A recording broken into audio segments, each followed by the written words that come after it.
sinara na ng Lord, wag mong piliting buksan. Nagtataka ako, yung sarado, pinipilit yung buksan. Yung bukas, ayaw yung pasukan.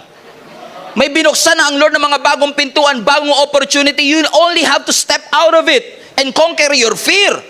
Step out of your comfort zone. Never neglect ang mga open doors. Mga doors na naghahatid ng pagpapala sa buhay mo. Kasi kailangan mong pasalamatan ng Lord, hindi lang sa mga saradong pintuan, maging sa mga pintuang bukas na nilalagpas-lagpasan lang natin. Ilan ang pintuan nyo sa bahay?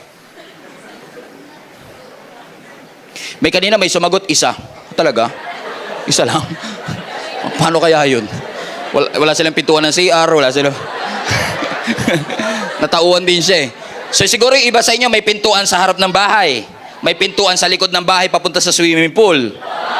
Wow, sana all. May pintuan sa kwarto. Ha? May pintuan sa kusina.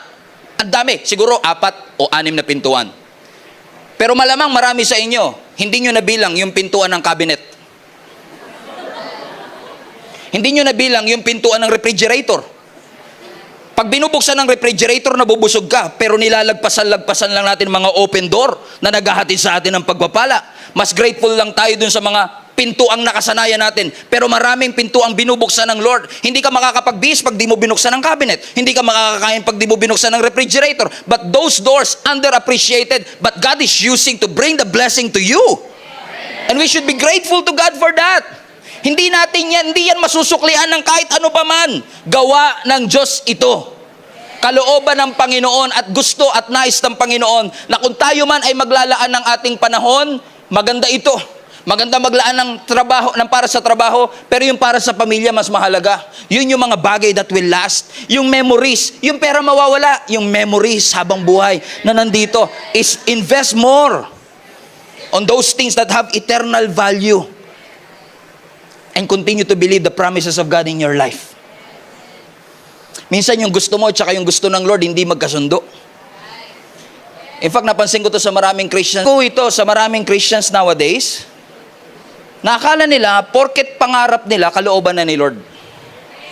Hindi porket ginol natin at pinangarap natin, yun ang iniloob ng Panginoon sa atin. Sabi mo sa katabi, parang papunta si pastor sa'yo, ingat ka. Masasapul ka dyan. Because what we want and what is right is not always the same. Minsan may kumausap sa akin, after 3 years of settling for less and doing a wrong choice, sabi niya, pastor, nagkamali ako ng pagpili. Pinagpalit ko ang gusto ng Panginoon sa gusto ko lang mangyari. Alam mo, pastor, na-realize ko, nung ako'y nasa maling landas, kinukumbinsi ko ang sarili kong masaya ako. Kinukumbinsi ko ang sarili ko na tama ang naging desisyon ko.